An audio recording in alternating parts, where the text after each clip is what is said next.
오늘 우리에게 주시는 하나님 말씀은 고린도전서 9장 1절부터 12절까지 말씀입니다. 한 절씩 읽겠습니다. 내가 자유인이 아니냐, 사도가 아니냐, 예수 우리 주를 보지 못하였느냐, 주 안에서 행한 나의 일이 너희가 아니냐.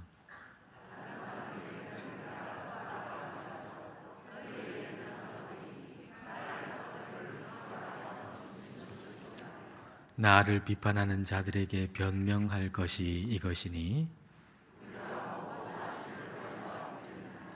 우리가 다른 사도들과 주의 형제들과 게바와 같이 믿음의 자매된 아내를 데리고 다닐 권리가 없겠느냐.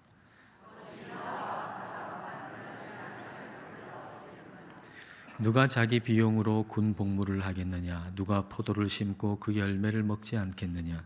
누가 양떼를 기르고 그 양떼의 젖을 먹지 않겠느냐.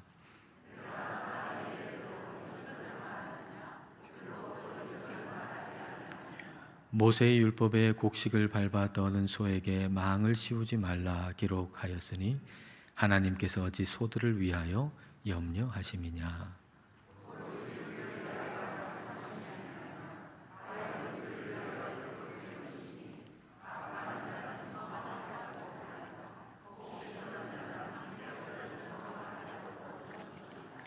우리가 너희에게 신령한 것을 뿌렸은즉 너희의 육적인 것을 거두기로 과하다 하겠느냐. 다른 이들도 너희에게 이런 권리를 가졌거든 하물며 우리일까 보냐. 그러나 우리가 이 권리를 쓰지 아니하고 범사에 참는 것은 그리스도의 복음에 아무 장애가 없게 하려 함이로다. 아멘. 사이클 경기를 보면 그 자전거의 속도가 상당히 빠릅니다. 그래서 공기의 저항을 그만큼 많이 받게 됩니다. 그래서 한 팀인 경우에 그 팀 안에서 어떤 사람을 우승시키기 위해서 다른 사람이 희생해서 그 사람이 달리는 그 앞에 달린다고 합니다. 그래서 공기의 저항을 다 받고 뒤에 있는 사람이 공기의 저항 없이 달리다가 이제 에너지를 비축해서 마지막 스퍼트를 내고 승리하는 거죠. 바울을 보면 마치 이 사이클 선수 같습니다. 바울은 개척자죠. 고린도 교회를 개척한 사람입니다. 고린도 교회를 우승시키기 위해서 고린도 교회 앞에서 달리면서 모든 저항들을 다 받아내는 것입니다. 근데 바울이 받은 저항 가운데 큰 것 하나를 얘기한다면 그것은 바울은 사도가 아니다라는 공격이었습니다. 그러니까 바울의 사도권, 사도직에 대한 반대, 그 저항을 바울이 받았고 바울은 이에 대해서 적극적으로 자기를 변호합니다. 자, 1절 말씀을 보십시오. 내가 자유인이 아니냐, 사도가 아니냐, 예수 우리 주를 보지 못하였느냐, 주 안에서 행한 나의 일이 너희가 아니냐. 나는 그리스도 안에서 복음으로 자유함을 얻은 사람이다. 나는 하나님의 부르심을 받은 사도다. 사도는 부활하신 예수님을 본 사람인데 나는 부활하신 예수님을 봤다. 담메색으로 가는 그 길에서 나는 부활하신 예수님을 봤다.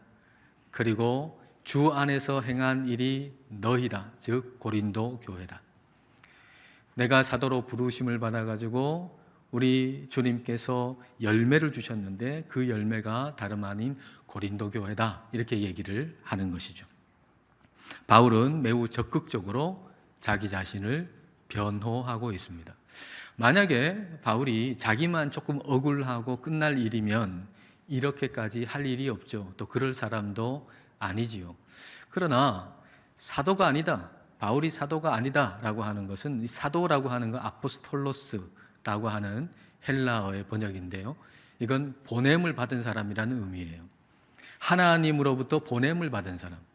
그런데 바울이 사도가 아니다라고 하면 그 말은 바울은 하나님이 보낸 사람이 아니다라는 얘기고, 그렇게 되면 바울이 전한 그리스도의 십자가의 복음까지도 하나님으로부터 온 것이 아닌 가짜가 되어버릴 수밖에 없잖아요. 그래서 복음을 위해서 바울이 자기 자신이 사도라고 하는 걸 적극적으로 변호하고 있는 것입니다. 우리는 이런 차원에서 예수님의 복음의 차원, 그리스도의 복음의 차원에서 우리는 우리 자신을 적극적으로 변호해야 합니다. 우리는 여러 가지 크고 작은 공격을 받잖아요. 안팎의 공격을 받아요. 그러다 보면 신앙생활 하는 거 의미가 없는 것 아니냐라고 하는 회의가 들 때가 있어요. 또 교회 공동체를 위해서 봉사하고 헌신하는 것 무슨 의미가 있는가 낙심될 때가 있단 말이죠. 우리가 또 직분자로서 섬기는 그 일이 단순하게 그냥 힘들고 짜증나고 어렵고 뭐 그렇게만 느껴질 때가 있어요. 목회자는 말씀 사역하는 것에 대해서 회의감이 들 때가 있는 것이죠. 이럴 때 우리를 공격해 오는 것에 대해서 쉽게 수긍하지 말라 그거예요. 우리를 공격해 오는 안팎의 여러 가지 공격에 대해서 쉽게 수긍하지 말아라. 사도는 무슨 사도? 내가 사도라고 이렇게 열심히 이 고린도에 와가지고 일하고 사역했는데 고린도 교회 성도들 보니까 내가 한 일이 아무것도 의미가 없네. 사도는 무슨 사도야? 내가 아무리 애를 쓴다 그래도 무슨 의미가 있는가? 사도 바울이 그렇게 하지 않았잖아요. 사도 바울이 말하기를 내가 사도가 아니냐? 내가 예수님을 보지 않았느냐? 그렇게 얘기한 것처럼 우리는 내가 성도가 아니냐? 내가 하나님의 백성이 아니냐? 하나님이 나의 하나님이 아니냐라고 우리는 우리 자신을 적극적으로 변호할 줄 알아야 한다는 것입니다. 뭘 위해서요? 예수 그리스도의 복음을 위해서. 예수님의 복음을 위해서. 여러분 한 사람이 낙심하고 무너지면 여러분을 통해서 구원 얻을 사람까지도 미리 무너지는 거예요. 여러분께서 낙심하지 않고 담대하게 살면서 복음을 증거하고 전도하면 여러분을 통해서 하나님을 알게 되고 하늘의 복을 받을 사람들이 얼마나 많겠어요. 그런데 낙심하고 무너지면 여러분을 통해서 하늘의 복을 받을 사람들이 하늘의 복을 받질 못하고 미리부터 넘어질 수밖에 없다라고 하는 것입니다. 그러므로 복음을 위해서 여러분 자신을 적극적으로 변호하십시오. 바울은 복음을 위해서 자신을 변호하는 겁니다. 자, 2절 말씀을 보십시오. 다른 사람들에게는 내가 사도가 아닐지라도 너희에게는 사도이니 나의 사도됨을 주 안에서 인친 것이 너희라. 다른 사람에게는 내가 사도가 아닐지라도 너희에게는 사도다라고 하는 얘기는 다른 사람은 몰라도 여러분 고린도 교회 여러분들은 그러면 안 되죠 라는 얘기예요. 다른 사람들은 나를 비난하고 사도가 아니라고 할지라도 여러분들 고린도 교회의 성도들은 그러면 안 됩니다 라고 하는 얘기예요.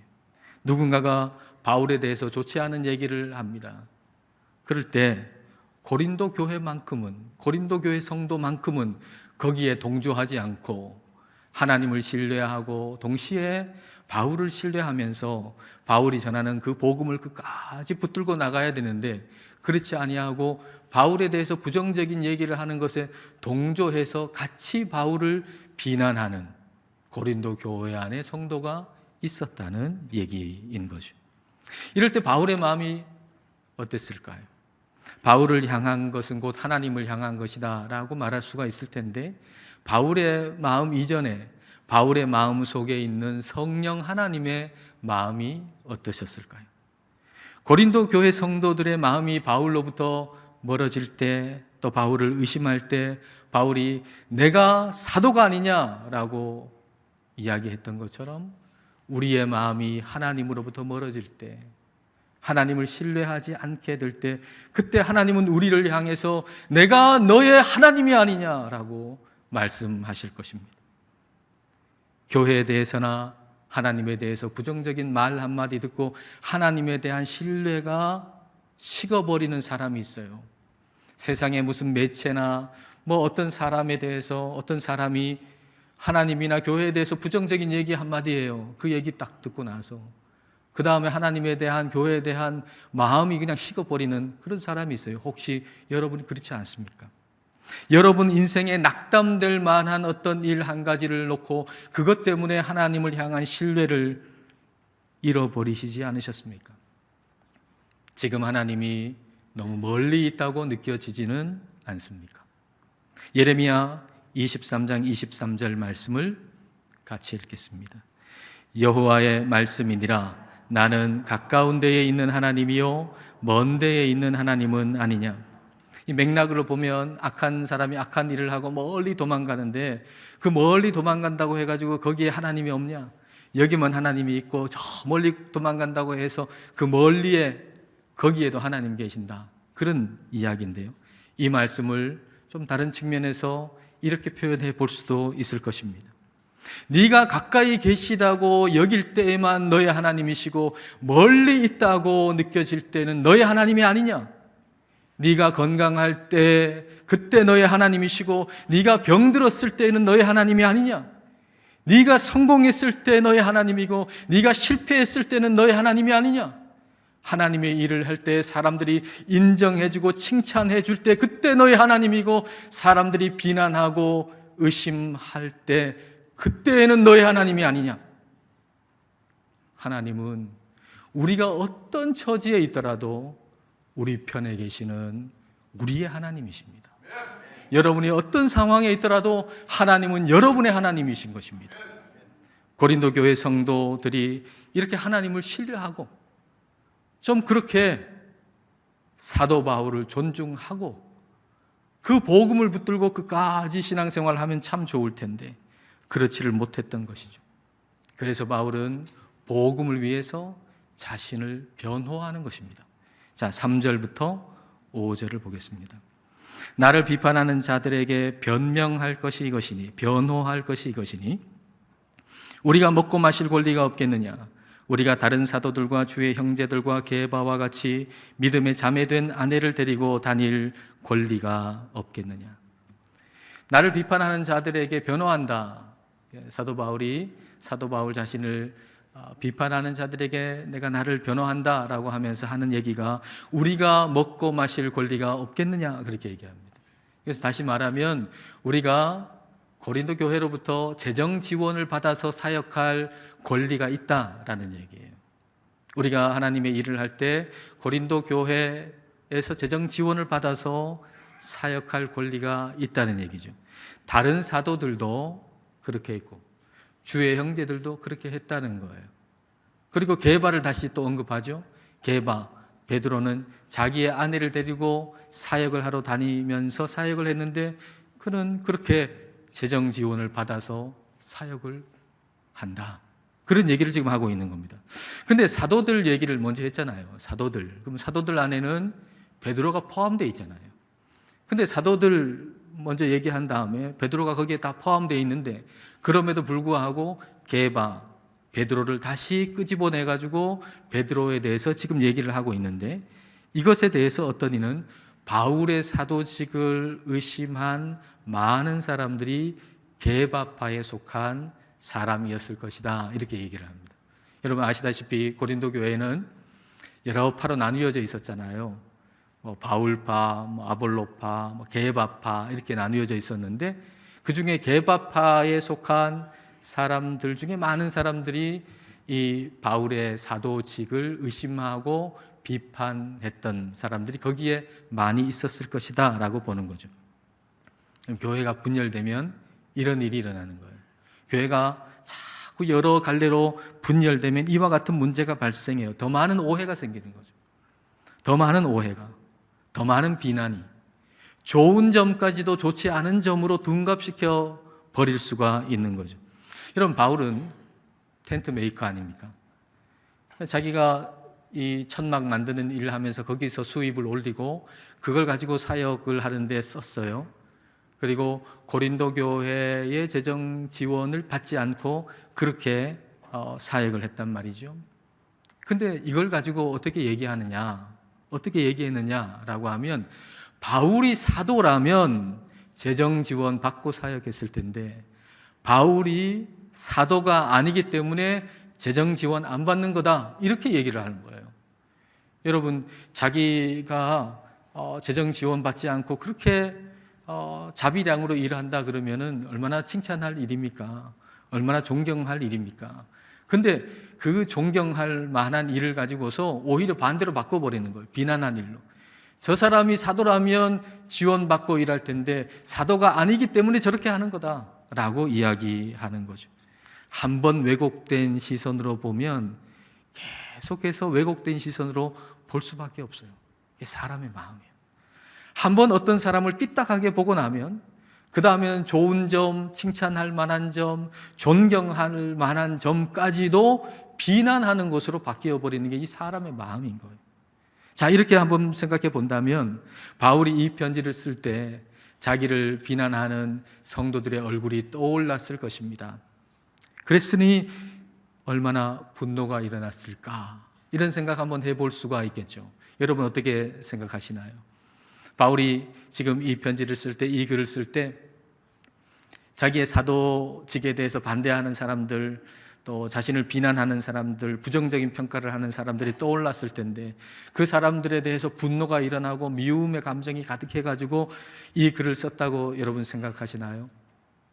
저는 그렇지 않다고 확신합니다. 왜냐하면 성령님이 바울을 주관하고 계시기 때문이죠. 성령님이 바울을 주관하고 계시기 때문이에요. 성령님이 우리 안에서 충만하게 역사할 때 어떤 일이 일어나는가를 한 번이라도 경험한 사람이라면 바울이 지금 이 글을 쓸 때 그 사람들이 떠올랐을 텐데 그 미움으로 분노로 이 글을 쓰고 있다, 그렇지 않다는 걸 분명히 알 수 있을 겁니다. 여러분이 한 번이라도 성령의 충만함을 받아 성령님이 내 안에 어떤 역사를 하시는지 경험했다면 말입니다. 우리가 지나다 보면은 사람이 떠오르잖아요. 우리가 뭐 가만히 있어도 지금도 여러분 누군가의 얼굴이 떠오르는 마음이 있을 겁니다. 뭐 살다 보면, 지내다 보면 사람들의 얼굴이 이렇게 떠오르죠. 근데 좋은 이유로 떠오르는 사람도 있고요, 그렇지 않은 사람도 있어요. 좋은 이유로 떠오르는 그 얼굴을 생각하면 참 기분도 좋고 평안하고 너무 좋은데, 근데 그렇지 않은 이유로 그 얼굴이 떠오르면 너무 힘들잖아요. 나를 부정적으로 평가하는 어떤 사람의 얼굴을 떠올릴 때에 그 자체로 괴롭고 힘든 것이죠. 근데 이거는 성령님이 내 안에 없을 때 일반적인 모습이에요. 성령님이 없을 때. 그러나 성령님께서 우리 안에 강하게 역사하시면 완전히 달라져요, 우리 마음. 성령님이 우리 마음속에 강하게 역사하시면 성령님이 우리 안에서 명령하세요. 네 마음에 떠오르는 모든 사람을 축복하고 기도하라. 여러분 그런 음성을 들으신 적이 있으신가요? 성령님이 우리 안에서 네 마음속에 떠오르는 모든 사람을 축복하고 기도하라. 그 명령을 받을 때, 그 명령대로 할 때 마음이 얼마나 좋은지 몰라요.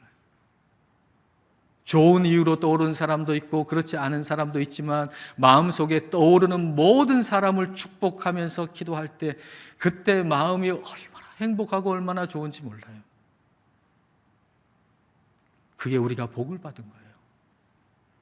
다른 게 복을 받은 게 아니에요. 우리 마음속에 떠오르는 모든 사람을 축복하며 기도할 수 있다면 그거야말로 진짜 우리가 마음의 복을 받은 거예요, 하나님으로부터. 근데 이것은 내가 마음 먹어서 되는 일이 아닙니다. 그렇게 해야지, 그렇게 해야지. 절대 안 됩니다. 절대 안 됩니다.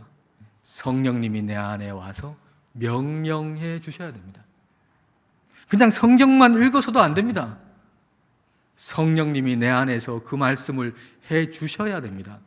성령님이 명령하신다라고 하는 것은 그렇게 하게 하시겠다는 약속이기 때문에 성령님이 명령하시면 그대로 되는 것이죠. 바울이 이 글을 쓸 때 마음에 떠오르는 사람들이 있었을 거예요. 바울을 위해서 진심으로 기도하고 격려하는 참 고마운 성도들. 그러나 반면에 바울을 반대하고 비난했던 그런 성도들 떠올랐을 거예요. 그러나 성령님이 바울을 도와주신 것이죠. 이 편지가 성경이 될 수 있는 이유는 성령님께서 바울을 통해서 이 글을 쓰신 것 때문에 이게 성경이 된 거예요. 여러분 고린도 교회에 보낸 편지 아닙니까? 편지예요. 이 편지가 어떻게 성경이 됐습니까? 성령님이 바울을 통해서 이 글을 쓰셨기 때문이에요. 성령님께 바울이 완전히 사로잡혀 있었다는 거예요. 그러므로 바울이 이 편지를 쓸 때 떠오르는 많은 사람들이 있었을 겁니다마는 떠오르는 모든 사람을 축복하며 기도하면서 성령님 안에서 이 글을, 이 편지를 썼다고 저는 확신합니다. 바울이 권리를 지금 계속 얘기하잖아요. 나는 사도고 사도의 권리가 있다. 그런데 이 사도의 권리를 얘기하는 것은 자기를 반대하는 사람이 미워서 하는 얘기가 아니에요. 내가 권리가 있어 라고 나를 반대하는 이 사람한테 이 사람이 미워서 하는 얘기도 아니고요. 자기를 드러내기 위해서도 아니에요. 내가 사도인데 라고 자기를 드러내기 위해서 말하는 것도 아니에요. 바울은 오직 복음을 위해서 그렇게 얘기하는 거예요. 복음을 위해서. 자, 9절과 10절을 보십시오. 모세의 율법에 곡식을 밟아 떠는 소에게 망을 씌우지 말라 기록하였으니 하나님께서 어찌 소들을 위하여 염려하심이냐 오로지 우리를 위하여 말씀하심이 아니냐 과연 우리를 위하여 기록된 것이니 밭 가는 자는 소망을 가지고 갈며 곡식 떠는 자는 함께 얻을 소망을 가지고 떠는 것이라. 신명기 25장 4절에 소를 가지고 이제 그 곡식을 떨 때 이제 타작을 하는 거죠. 그럴 때 소의 입에 망을 씌우지 말아라 그랬어요. 타작을 하는 거니까 이 소가 그 나다를 조금 먹을 수 있잖아요. 그래서 이제 망을 씌우는데 그 망 씌우지 마라. 지금 소가 그렇게 수고하는데 수고한 대가를 얻도록 하라 그러는 거죠. 근데 이것이 단순하게 이 소를 위함일 뿐만 아니라 하나님의 마음은 그 소를 위하는 마음도 역시 있겠죠. 근데 소를 위함일 뿐만 아니라 결국에는 사람을 위해서. 그래 하나님의 일을 수고하고 애쓰는 사람에게 마땅한 권리를 줘라. 대가를 줘라 라고 하는 의미로 이 말씀을 하셨다는 얘기예요. 바울이 이 구절을 가지고 디모데한테도 이렇게 얘기를 해요. 디모데 전서 5장 17절 18절입니다.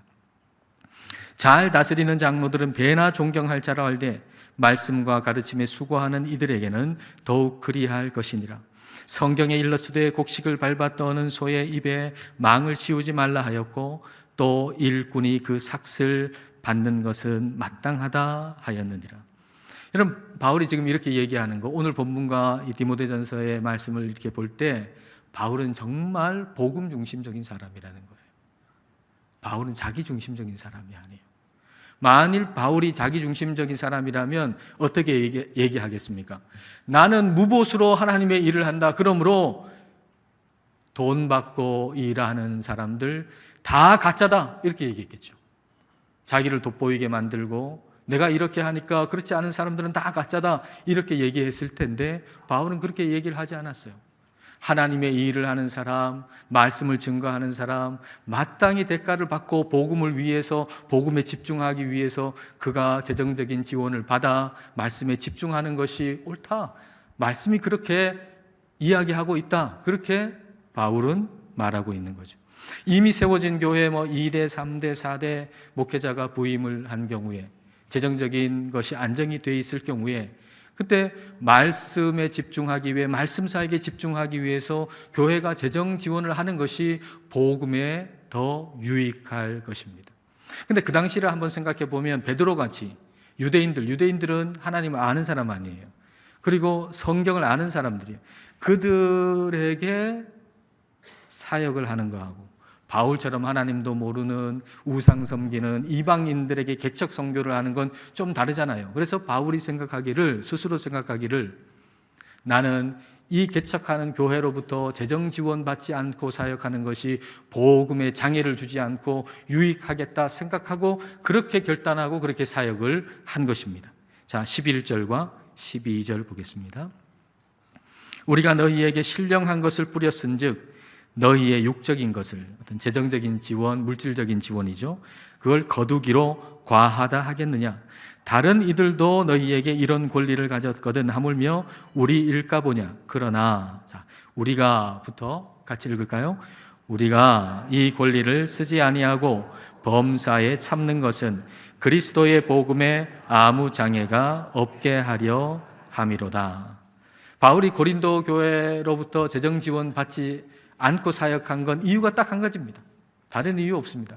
복음의 장애가 되지 않도록 하기 위해서 그렇게 한 거죠. 그래서 범사에 참는다 그랬어요. 참는다라고 번역된 스테고라고 하는 헬라어는 지붕을 덮는다 그런 얘기거든요. 지붕을 덮는다. 그러니까 바울이 어떻게 참을 수 있는가? 어떻게 권리를 포기할 수 있는가? 그 이유는 하나님의 은혜로 덮어주셨기 때문이에요. 억지로 그렇게 한 것이 아니라 하나님의 은혜로 덮어주셔서 하나님을 기뻐하는 마음으로 참을 수 있고 하나님을 기뻐하고 감사하는 마음으로 권리를 포기할 수 있었다는 거죠.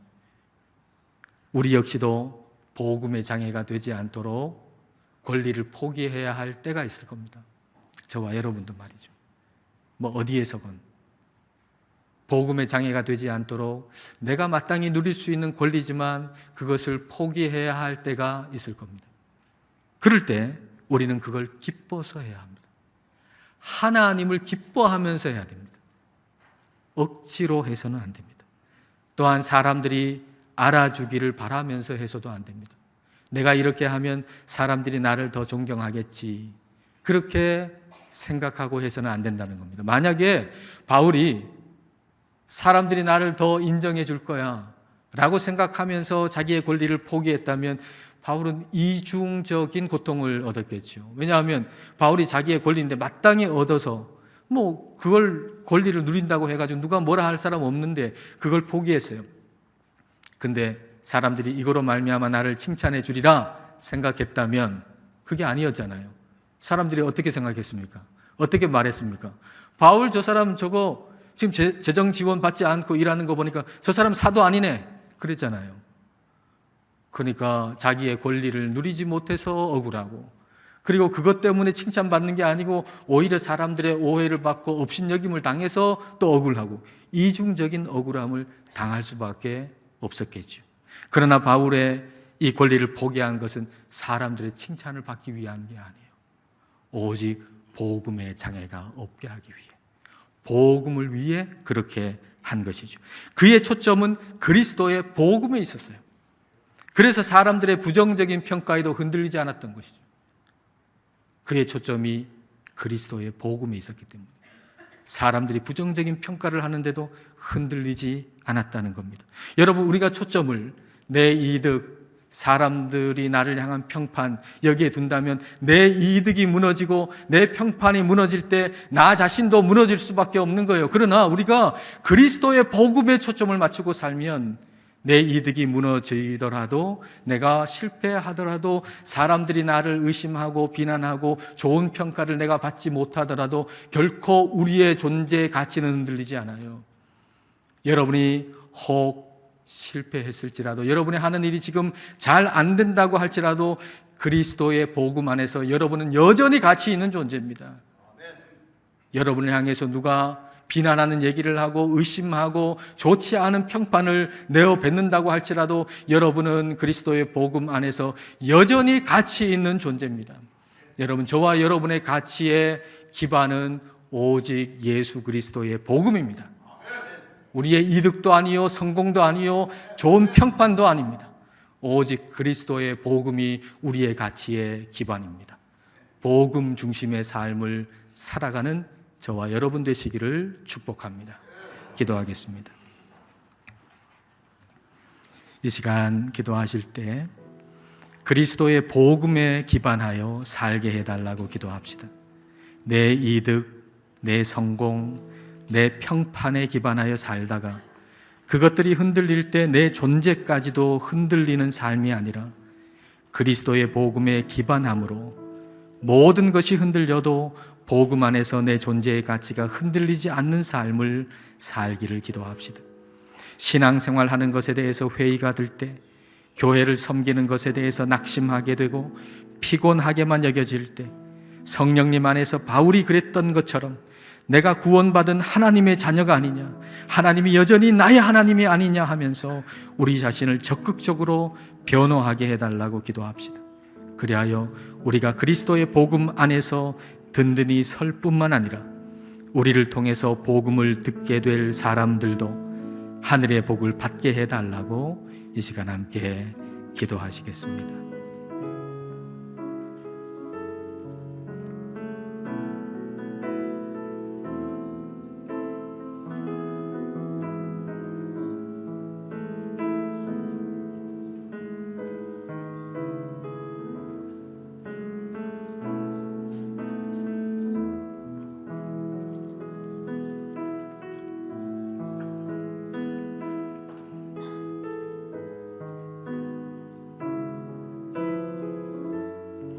하나님 아버지, 우리들은 너무나 연약하여 쉽게 낙심하곤 합니다.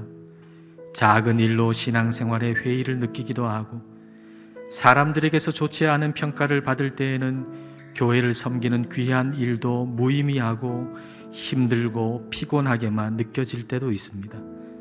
그러나 좋지 않은 평판을 받을 때에 성령님께서 바울 안에서 역사하사 적극적으로 자신을 변호하게 하셔서 부르심을 따라서 흔들리지 않고 살아가게 하신 것처럼, 오늘 저희들 안에 오셔서 복음에 기초하여 꿋꿋이 살라고 명령하여 주옵소서. 우리의 초점을 우리 자신의 이득이나 성공, 사람들의 평판에 두지 않게 하셔서 이득이 사라지고 실패하고 오해를 받는다고 해도 그리스도의 복음에 기반하여 가치 있는 존재로 주어진 삶을 끝까지 충성스럽게 살게 하옵소서. 그리하여 우리 자신만 아니라 우리를 통해서 많은 이들이 하늘의 복을 받게 하여 주옵소서. 예수님 이름으로 기도드립니다. 아멘.